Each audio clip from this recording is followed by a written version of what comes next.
The forest was tranquil.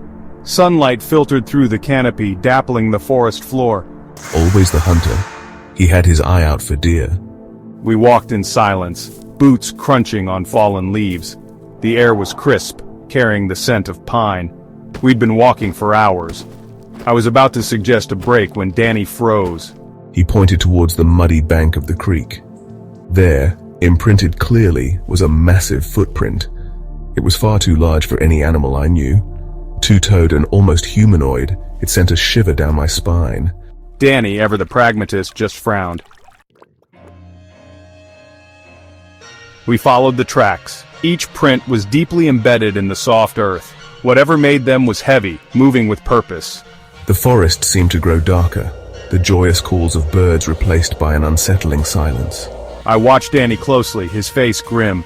He brought his rifle up, holding it ready. A twig snapped in the distance. We both spun towards the sound, hearts pounding. There was a flicker of movement in the undergrowth, but whatever it was had vanished. We exchanged a worried look. This was no ordinary animal.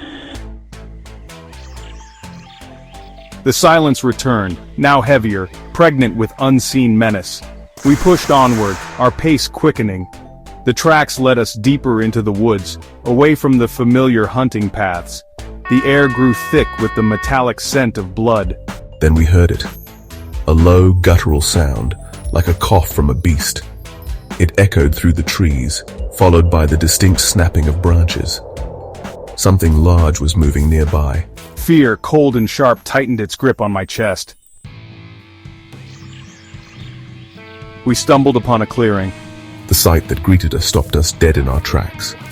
A deer lay mangled in the center, its body twisted at an unnatural angle. The carnage was horrific, flesh and bone ripped apart with savage force. Flies buzzed around the gruesome scene. The air hung heavy with the coppery stench of blood. My stomach churned, bile rising in my throat. This was no animal attack, not in any way I could comprehend. This creature, whatever it was, possessed a raw, terrifying power. Then we saw it, standing at the edge of the clearing, half hidden in the shadows. A creature, tall and emaciated, its flesh stretched taut over bones. Its limbs were long and spindly, ending in sharp claws. And its face, dear God, its face. It turned towards us, and a grotesque parody of a human face split open, revealing rows of jagged teeth. Its eyes, black and empty, locked onto mine. "Leave," it hissed, the word a distorted mockery of human speech. We didn't need telling twice. We ran. We ran faster than we ever had, the creature's guttural laughter echoing behind us. As we fled, I caught glimpses of more eyes, watching us from the darkness. We weren't alone in these woods. We finally reached our truck, hearts pounding. We didn't speak as we drove. The image of that creature seared into our minds.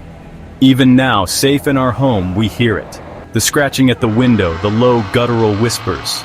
It's still out there, watching, waiting, and it knows where we live.